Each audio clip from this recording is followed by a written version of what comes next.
senin kızların men üçün жылы мен үшін кең байтақсың қызыққа тола кең байтақсың мен үшін қалам әрбір жерің жүректе қалған сенімен өткен күндерім әрбір кеште қалада болам басқа жақ ұнамайды жүрегім қаламайды өмірім сұралмайды ауасы жақтырмайды басқалар жылытпайды біздердей бола алмайды әрбір жан ешқашан туған жерін ұмытпайды алтын ыстық мекенім жүректе қалған жерім қызық өткен күндерім сол сенің түндерің өзіңнен алыстасың сағынамын тек сені қымбатсың сен маған қызуыңнан менің алтын ыстық мекенім жүректе қалған жерім қызық өткен күндерім сол сенің түндерің өзіңнен алыстасың сағынамын тек сені қымбатсың сен маған қызуыңнан менің сүйікті менің қалам бұл менің қызыл ордам қымбатсың сен маған қызыл ордам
Бүгін біз Қызылорда қаласындағы екі үлкен мұрағатқа келіп тамашалап экскурсияға қатыстық және де бұл мұрағаттарда 177 мыңнан астам құжат сақталынады және де бұл біздің еліміздің тарихымыз үшін, біз үшін, өскелең ұрпақ үшін өте бағалы әрі құнды дерек болып табылады.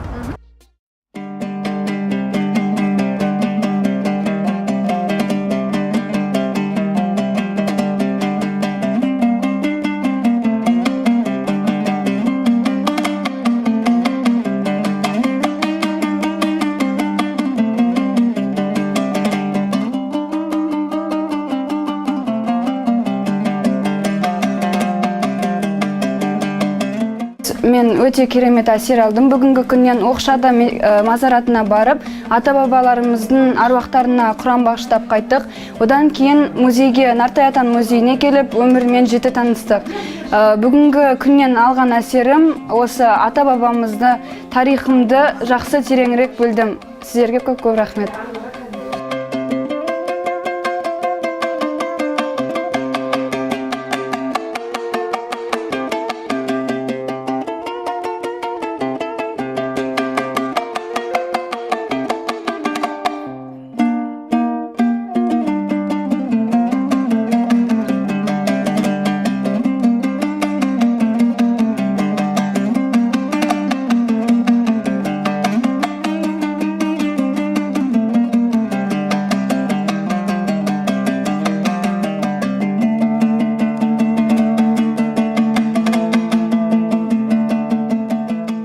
Саусқандық шатқалына келіп отырып, бұл кезде қола дәуірінің, яғни біздің заманымыздан бұрынғы 2000 жылдардың басындағы тасқа қашалып салынған петроглифтар бар. Оларда сол заманның адамдарының тұрмыс тіршілігімен таныса аламыз. Мысалға айта кетсек, оларда түйелер бейнеленген, арқарлар және де аңға шыққан адамдар.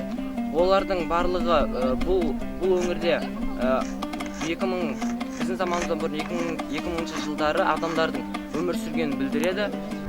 Бұлардың барлығы қазақ жерінің соншалықты қолайлы болғандығын білдіреді, яғни ең бастапқы кезеңдерде адамдардың бұл жерді таңдап өмір сүргені өте қуантады деп айтсам болады.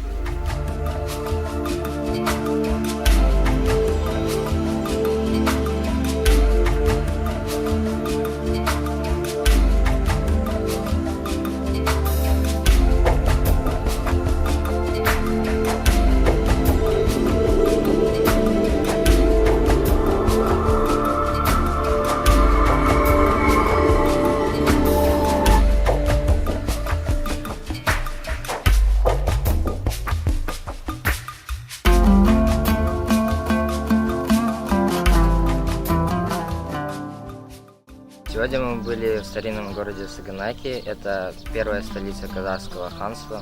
Здесь мы увидели старинные постройки, которые датируются 11-10 веком по 18 века. Мы видели дома древних людей, печи, мусорные ямы. То есть мы могли проследить их эволюцию. Также вообще я считаю правильным посещением такие места, так как мы узнаем свою историю и свой быт. Ведь не зная свою историю, мы не сможем построить свое будущее.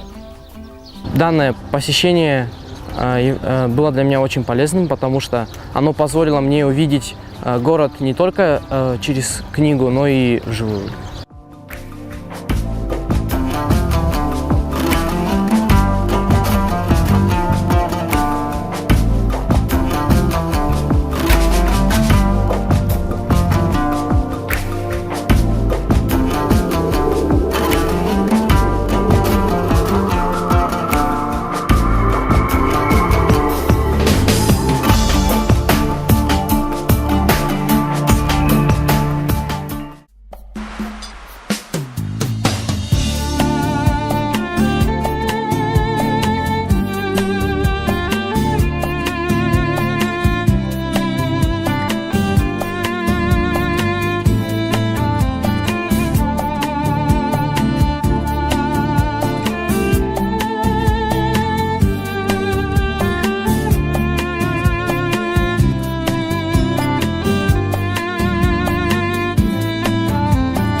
Бүгін біз Қорқыт ата кешеніне келген болатынбыз.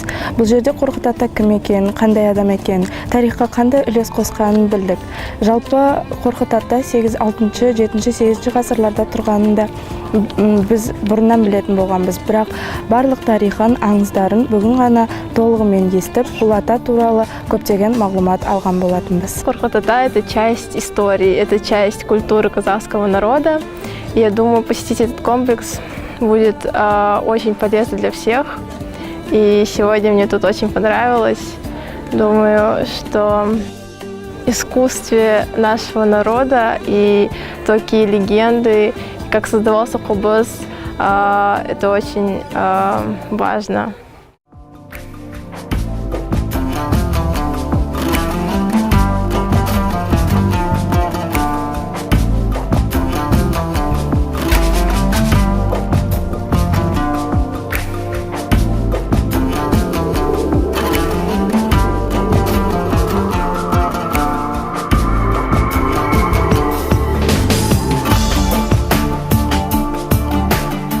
Бүгін біз Қорқыт ата атындағы университетке бардық. Мұнда біз Мұстафа Шоқайдың өмір жайлы терең ақпараттар алдық. Бұл біз үшін өте маңызды, себебі Мұстафа Шоқай 20 ғасырдың маңызы зор ұлы зиялылардың бірі. Мұстафа Шоқайдың қалауы ол түрік елдерінің барлығын басын қосу, оларды біріктіру болатын, және қазір ол оның арманы орындалды.